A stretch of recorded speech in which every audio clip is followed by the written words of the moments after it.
সম্মানিত দর্শক ও শ্রোতা, আসসালামু আলাইকুম। আজ আমি ডেমোক্লিসের তরবারি বা সৌড ডেমোক্লিসের গল্প এবং সেই গল্পের শিক্ষা নিয়ে আলোচনা করব। ডেমোক্লিস ছিলেন খ্রিস্টপূর্বাব্দ চতুর্থ শতকে সিসিলির সিরাকিউসের স্বৈরাচারী রাজা ডায়োনিসিয়াসের একজন উপদেষ্টা। তিনি অত্যন্ত কুসংস্কারী উপদেষ্টা ছিলেন এবং সর্বদা রাজার প্রশংসায় পঞ্চমুখ থাকতেন। এই ডেমোক্লিসকে কেন্দ্র করে গ্রিক উপকথায় এই গল্পটি পাওয়া যায়।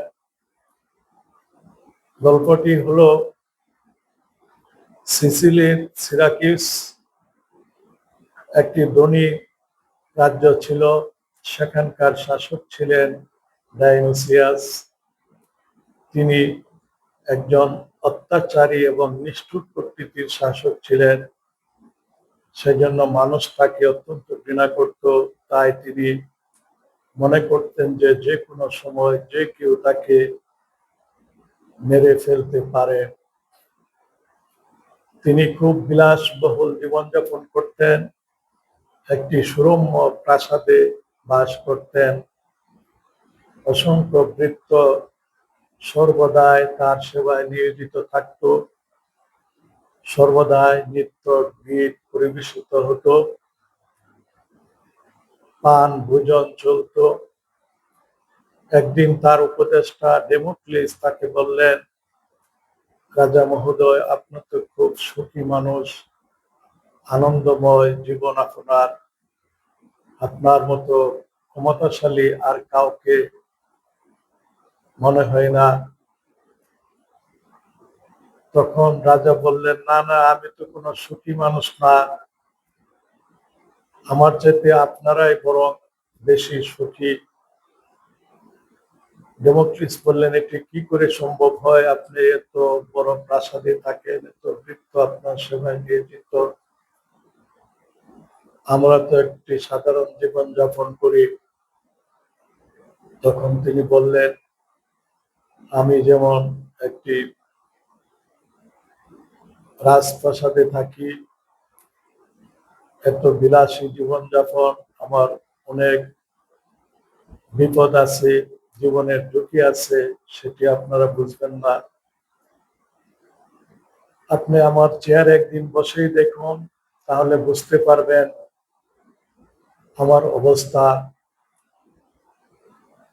ডেমোক্লিস রাজার কথায় রাজি হয়ে গেলেন এবং পরদিন রাজা তাকে রাজপ্রাসাদে তার চেয়ারে বসিয়ে দিলেন। অসংখ্য ভৃত্য তাকে ঘিরে ধরল, তার সেবায় নিয়োজিত হলো। পান ভোজন, নৃত্য এবং সঙ্গীত চলতে থাকলো। তিনি বেশ উপভোগ করছিলেন। হঠাৎ করে তিনি তার মাথার উপরে ছাদের দিকে দেখতে পান যে একটি তলোয়ার ঝুলে আছে। এটি খুবই চিকন একটি সুতা দ্বারা আটকানো আছে, যে কোনো সময় এটি তার মাথায় পড়ে যেতে পারে। তখন তিনি চিৎকার দিয়ে উঠলেন, তিনি ভীত সন্ত্রস্ত হয়ে গেলেন, ভয়ে তার চোখ মুখ ফ্যাকাশে হয়ে গেল। রাজা তার চিৎকার শুনে আসলেন এবং বললেন, কি হয়ে গেছে? কি হলো বন্ধু, কি হলো? ডেমোক্লিস বললেন, এই যে একটি তরবারি দেখা যাচ্ছে, এই তরবারিটা আমার মাথায় যে কোনো সময় পড়ে যেতে পারে, আমাকে মেরে ফেলতে পারে, দয়া করে আমাকে এই প্রাসাদ থেকে বের করুন। রাজা বললেন, আমি তো এই অবস্থায় প্রতিদিন এই চেয়ারে বসি এবং আমার রাজকার্য পরিচালনা করি, আমার তো কোনো সমস্যাই হয় না। ডেমোক্লিস বললেন, না না, আমাকে শীঘ্রই এখান থেকে বের করে দেন, আমি আর এখানে থাকতে চাই না। আমি যা মনে করেছিলাম তা ঠিক নয়। আমি মনে করেছিলাম অত্যাচারী স্বৈর শাসকরা মনে হয় খুব সুখী আনন্দময় জীবনযাপন করে, আসলে তা নয়। তারা যে কোনো সময় বিপদের সম্মুখীন হতে পারে, যে কোনো সময় বিপর্যয় নেমে আসতে পারে। আমাকে ছেড়ে দেন, আমি এই রাজপ্রাসাদে থাকতে চাই না। আমি একটি ধর্মীয় জীবন যাপন করে বাকি জীবন কাটিয়ে দিতে চাই। এখানে এই গল্পটির শেষ। এই গল্পের শিক্ষা যে শুধু স্বৈর শাসক, অত্যাচারী ও নিষ্ঠুর শাসকদের ক্ষেত্রে প্রযোজ্য তাই নয়, পৃথিবীতে জুলুম, নির্যাতন এবং বড় বড় পাপ কাজে নেতৃত্ব দানকারী যত সকল নেতৃবৃন্দ আছেন তাদের ক্ষেত্রে এটি প্রযোজ্য। তারা যে সকল সন্ত্রাসী এবং খুনিদের নেতৃত্ব দ্বারা দেশকে পরিচালনা করেন, পাপ কাজ এবং অন্যায় দুর্নীতিকে প্রশ্রয় দেন এবং এই সকল অপকর্ম সমাজে টিকিয়ে রাখছেন, এর ফল তাদেরকে পৃথিবীতে ভোগ করতে হয়। কাজে ডেমোক্রেসির দরবারে এই গল্পটি আমাদেরকে এই কথাই স্মরণ করিয়ে দেয়, যে কোনো জালেম যে কোনো সময় বিপদে পড়তে পারে, তার জীবনের ঝুঁকিতে সে সবসময় থাকে, যে কোনো সময় তাকে যে কেউ হত্যা করতে পারে। কাজেই এই গল্পের শিক্ষা বর্তমান যুগেও আমরা প্রয়োগ করতে পারি। পৃথিবীতে যে অন্যায়, জুলুম, নির্যাতন চলছে সেটি প্রতিরোধ করার জন্য বিজ্ঞানীরা, দার্শনিকরা সর্বদাই তৎপর রয়েছেন। বিশ্বজগতের অন্তরালে যে মহাসত্য বিরাজমান, সেটি পরীক্ষা নিরীক্ষা এবং গবেষণা দ্বারা উদ্ঘাটন করে মানুষের কল্যাণে প্রয়োগ করাই হলো বিজ্ঞান এবং দর্শনের কাজ।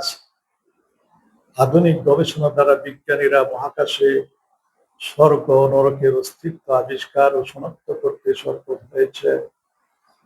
মহাকাশের যে কোটি কোটি ছায়াপথ রয়েছে, সেখানে যে অসংখ্য অগণিত নক্ষত্র, সেই নক্ষত্রগুলি এক একটি বিশাল অগ্নিকুণ্ড, যেগুলি পবিত্র ধর্মগ্রন্থ সমূহে বর্ণিত দুজক বলে প্রমাণিত হয়েছে। এবং এই দুজক রাজ্যের উপরে রয়েছে স্বর্গরাজ্য। এখন বিজ্ঞানীদের এতকাল স্বর্গ নরক মানুষের কাছে একটি সাধারণ ধারণা ও বিশ্বাস ছিল, যা মানুষকে ধর্মীয় জীবনযাপনে উৎসাহিত করেছে।